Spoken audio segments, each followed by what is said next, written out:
Hi friends, ಎಲ್ಲರೂ ನಮಸ್ತೆ. Welcome back to cook with Shivu. ಇವತ್ತು ನಾನು ಪೂರಿ, ಚಪಾತಿ, ದೋಸೆ, ರೈಸ್ಗೊಂದು ಒಳ್ಳೆ ಕಾಂಬಿನೇಷನ್ನ ತೋರಿಸ್ಕೊಡ್ತಾ ಇದ್ದೀನಿ. ತುಂಬಾ ಈಸಿ ಹಾಗೆ ತುಂಬಾ ಟೇಸ್ಟಾಗಿರುತ್ತೆ. ಯಾವುದೇ ರೀತಿಯ ಮಸಾಲೆಯನ್ನು ರುಬ್ಬಿ ಹಾಕುವ ಅವಶ್ಯಕತೆ ಇರಲ್ಲ. ಕ್ವಿಕ್ಕಾಗಿ ರೆಡಿ ಮಾಡ್ಕೊಳ್ಬೋದು. ಇದನ್ನು ಯಾವ ರೀತಿ ಮಾಡೋದು ಅಂತ ತಿಳ್ಕೊಳ್ಳೋಕೆ ಮೊದಲು ನೀವೇನಾದರೂ ನಮ್ಮ ಚಾನಲ್ಗೆ ಹೊಸಬರಾಗಿದ್ದರೆ ಪ್ಲೀಸ್ ಸಬ್ಸ್ಕ್ರೈಬ್ ಮಾಡಿ, ಬೆಲ್ ಐಕನ್ನ ಹಿಟ್ ಮಾಡಿ, ಆಲ್ ಬಟನ್ನ ಒತ್ತಿ. ಇದರಿಂದಾಗಿ ನಾವು ಹಾಕುವಂಥ ಎಲ್ಲ ವೀಡಿಯೋಗಳ ನೋಟಿಫಿಕೇಷನ್ ನಿಮಗೆ ಸಿಗುತ್ತೆ. ಬನ್ನಿ ಫ್ರೆಂಡ್ಸ್, ಯಾವ ರೀತಿ ಮಾಡೋದು ಅಂತ ನೋಡೋಣ. ಮೊದಲಿಗೆ ನಾನು ಸ್ಟವ್ ಆನ್ ಮಾಡಿಕೊಂಡು ಒಂದು ಪ್ಯಾನನ್ನು ಇಟ್ಕೊಂಡಿದ್ದೀನಿ. ಪ್ಯಾನ್ಗೆ 2.5 ಟೇಬಲ್ ಸ್ಪೂನ್ ಆಗೋಷ್ಟು ಆಯಿಲನ್ನು ಹಾಕ್ಕೊಂಡಿದ್ದೀನಿ.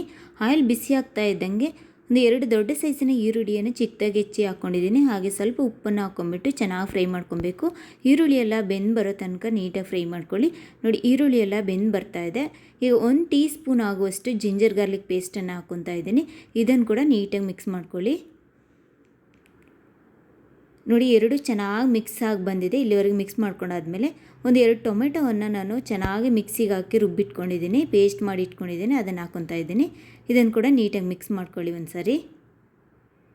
ಇದನ್ನು ಮಿಕ್ಸ್ ಮಾಡ್ಕೊಂಡಾದ್ಮೇಲೆ ಲಿಡ್ಡನ್ನು ಕ್ಲೋಸ್ ಮಾಡಿಬಿಟ್ಟು ಟೊಮೆಟೊ ಎಲ್ಲ ಚೆನ್ನಾಗಿ ಬೆಂದು ಬರಬೇಕು, ಅಲ್ಲಿ ತನಕ ಬಿಡಿ. ನೋಡಿ, ಟೊಮೆಟೊ ಎಲ್ಲ ಚೆನ್ನಾಗಿ ಬೆಂದು ಬರ್ತಾ ಇದೆ. ಇದನ್ನು ಒಂದು ಸಾರಿ ಮಿಕ್ಸ್ ಮಾಡ್ಕೊಳ್ಳಿ. ಇದಾದ ನಂತರ ಒಂದು ಅರ್ಧ ಟೀ ಸ್ಪೂನ್ ಆಗೋಷ್ಟು ಅರಿಶಿನ ಪುಡಿಯನ್ನು ಹಾಕ್ಕೊಂಡಿದ್ದೀನಿ. ಹಾಗೆ 2.5 ಟೀ ಸ್ಪೂನ್ ಆಗೋಷ್ಟು ಧನಿಯಾ ಪೌಡರನ್ನು ಹಾಕ್ಕೊತಾ ಇದ್ದೀನಿ. ಹಾಗೆ 2 ಟೀ ಸ್ಪೂನ್ ಆಗೋಷ್ಟು ಕಾಶ್ಮೀರಿ ಚಿಲ್ಲಿ ಪೌಡ್ರನ್ನ ಹಾಕ್ಕೊತಾ ಇದ್ದೀನಿ. ನಿಮಗೆ ಖಾರಕ್ಕೆ ನೋಡಿಕೊಂಡು ಹೇಗೆ ಬೇಕೋ ಹಾಗೆ ಹಾಕ್ಕೊಳ್ಳಿ. ಹಾಗೆ 1 ಟೀ ಸ್ಪೂನ್ ಆಗೋಷ್ಟು ಗರಂ ಮಸಾಲನ ಹಾಕ್ಕೊಂಡು ಚೆನ್ನಾಗಿ ಮಿಕ್ಸ್ ಮಾಡ್ಕೊಳ್ಳಿ. ಮಸಾಲೆ ಎಲ್ಲ ಮಿಕ್ಸ್ ಆದಮೇಲೆ ಒಂದು 1/4 ಲೋಟದಷ್ಟು ನೀರನ್ನು ಸೇರಿಸ್ಬಿಟ್ಟು ಚೆನ್ನಾಗಿ ಮಿಕ್ಸ್ ಮಾಡಿ ಲಿಡ್ಡನ್ನು ಕ್ಲೋಸ್ ಮಾಡಿಬಿಟ್ಟು ಎಣ್ಣೆ ಬಿಡೋ ತನಕ ಬೇಯಿಸ್ಕೊಬೇಕಾಗುತ್ತೆ. ನೋಡಿ, 2 ನಿಮಿಷಗಳ ಕಾಲ ನಾನು ಬೇಯಿಸ್ಕೊಂಡಿದ್ದೀನಿ. ನೋಡಿ, ಎಣ್ಣೆ ಬಿಡ್ತಾ ಬಂದಿದೆ. ಇಷ್ಟಾದರೆ ಸಾಕು. ಈಗ ಇದರ ಜೊತೆಗೆ ಒಂದು 1/4 ಕಪ್ ಆಗೋಷ್ಟು ಮೊಸರನ್ನ ಸೇರಿಸ್ಕೊತಾ ಇದ್ದೀನಿ. ಇದು ಗಟ್ಟಿಯಾದ ಮೊಸರನ್ನ ಸೇರಿಸ್ಕೊಬೇಕಾದ್ರೆ ನಾವು ಸ್ಟವನ್ನು ಆಫ್ ಮಾಡಿಬಿಟ್ಟು ಸೇರಿಸ್ಕೊಬೇಕಾಗುತ್ತೆ.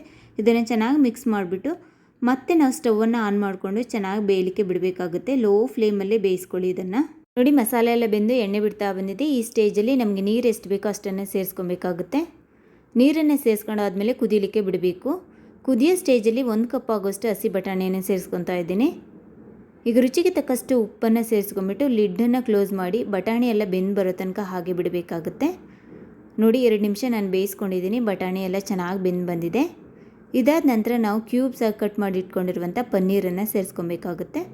ಪನ್ನೀರನ್ನು ಸೇರಿಸ್ಬಿಟ್ಟು ಲಿಡ್ಡನ್ನು ಕ್ಲೋಸ್ ಮಾಡಿ ಒಂದು 2 ನಿಮಿಷಗಳ ಕಾಲ ಚೆನ್ನಾಗಿ ಬೇಯಿಸ್ಕೊಳ್ಳಿ. 2 ನಿಮಿಷ ಬೆಂದಾದಮೇಲೆ ಲಿಡ್ಡನ್ನು ಓಪನ್ ಮಾಡಿಬಿಟ್ಟು ನಾನು ಸ್ವಲ್ಪ ಕಸ್ತೂರಿ ಮೇಥಿಯನ್ನು ತೊಗೊಂಡಿದ್ದೀನಿ.